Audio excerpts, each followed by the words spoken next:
Well, hi all, this is Mike Westcott welcoming you to this exclusive chat with the guys from Gutter. Now, I've been sort of infrequently and intimately in contact with Tony, who brought me up to speed on the fact that Gutter was back in the studios after all these years, which I'm very glad to hear, I must say, because I always thought they were a special group of guys and a special band. And I'll start by introducing each of the members. So I'll introduce Mark, who's the voice of the band, as it were. He does lead vocals, guitars, and keyboards.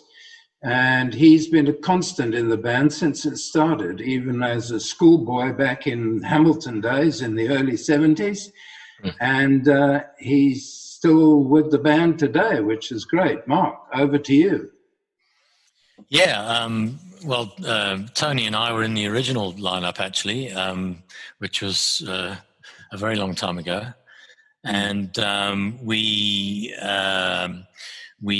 was on drums, and then we had Rodney Holborn on guitar, and Michael Rudolph on guitar, and Graham Fox on piano and keyboards. And then I went off and found a bass guitar, and ended up playing bass as well. And so Tony and I have been playing together for a very long time, actually. And we started writing songs together in about 1975. And so, you know, we've been writing together on and off for about 40 years. It's hard to believe, isn't it? And so I guess Gutter has quite a large back catalogue of original material, some of which has made it onto Shoes and Ships, and you know, we still have a large back catalogue that we can draw on if we need to. The third member of the band is Paul Howard, and he's really been the driving force in getting us going again. He tried to persuade us that we should take advantage of the new technology and start reworking stuff, and he thought that we could actually produce some really good stuff in a home environment. I must say I wasn't convinced, but we tried a couple of things, and then the sound was we were pretty impressed with it. So we decided to give it a more serious go, and it was amazing that we could produce music that was release quality, not just demo quality, and that was I guess that was really important from that point of view.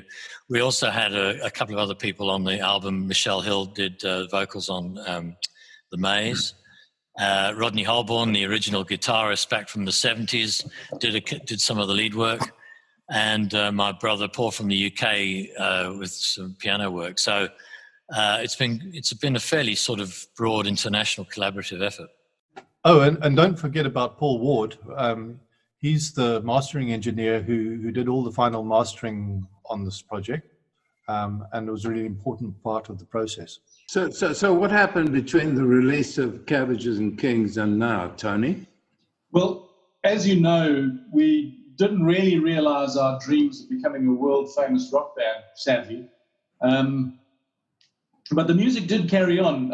Mark continued with music professionally for a short while, as lead vocalist with a band called Shout, which toured South Africa quite extensively.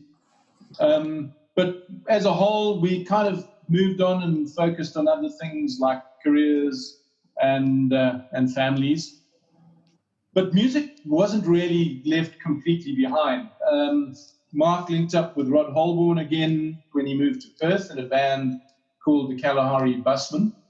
And I hooked up with a good friend, Jeff Brownell, in Cape Town, playing in a cover band. We went through a whole bunch of various guises, ultimately ending up as second half a couple of years ago.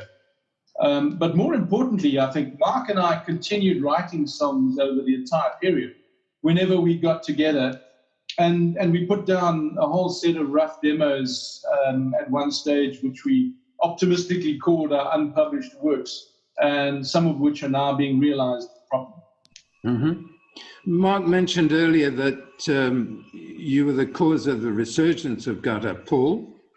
And Gutter released an EP recently called Shoes, and I know that this was a precursor to the release of the complete album, Shoes and Ships and Sealing Wax, on the 36th anniversary of the release of the original album, Cabbages. Some sort of record, I reckon, Mike. Yeah, must be. So how did all that come about, Paul? Well, Mike, it all started probably about 10 years ago, or maybe even a little longer, probably 12 years. And I was pondering my own mortality. I guess you could have called it a midlife crisis. Maybe that's too optimistic. Maybe we should call it a late midlife crisis. But anyway, the result of that was I was wondering, when we pop off this earth, whether somebody might find our stuff, perhaps find our own old songbook and wonder what to do with it. And they would probably think, well, there's nothing I can do with this, and then toss it in a dustbin. And that was a really disturbing image to me. And I was edging towards the end of my career, or towards it, yeah. And I had a little bit more time on my hands, so I set upon the task of trying to see if we could do something about this. The major problem was that we were in different locations on Earth, and we would probably be social distancing on steroids. But given that the internet was fast and it was stable, and there may be some way to do it. And the other thing was that software for studios was now becoming affordable. So I set up myself a little home studio and set about learning how to use the software. And after a short while, I discovered things looked like they might be possible. The two problems that I did have, one was convincing Tony and Mark whether this was going to be a worthwhile endeavor. And the other one was proving that it could be done. Anyway, they both agreed that the quality of the recording was very good. And we agreed that we could do this. So we set about doing so. So when you look at the album cover, it really represents what this whole process has been about. It's somebody picking up her old songbook, and instead of throwing it in the dustbin, actually blowing the dust off and bringing life to the songs. And that really is the journey that we've just started. Guys, I want to thank you very much for talking with me and for remembering me and for including me in what's been a very exciting journey so far. I want everybody to know that Shoes and Ships and Sealing Wax is being released on July 10, 2020. Where do people connect with that music, Paul? You'll be able to get it on all major digital platforms, including Spotify, iTunes, Amazon Music, Napster, Pandora, Google Play, Shazam, and even TikTok. But obviously, you can also get it on our website. It's www.originalgutter.com. Listen, guys, thank you very much, Mark, Paul, and Tony from Gutter. I want to wish you every success with this new album. I'm sure it's going to do well. Shoes and Ships and Sealing Wax is what to look for, folks, on July 10 on any of those platforms that have been mentioned. And from me and the guys, thank you for listening to us.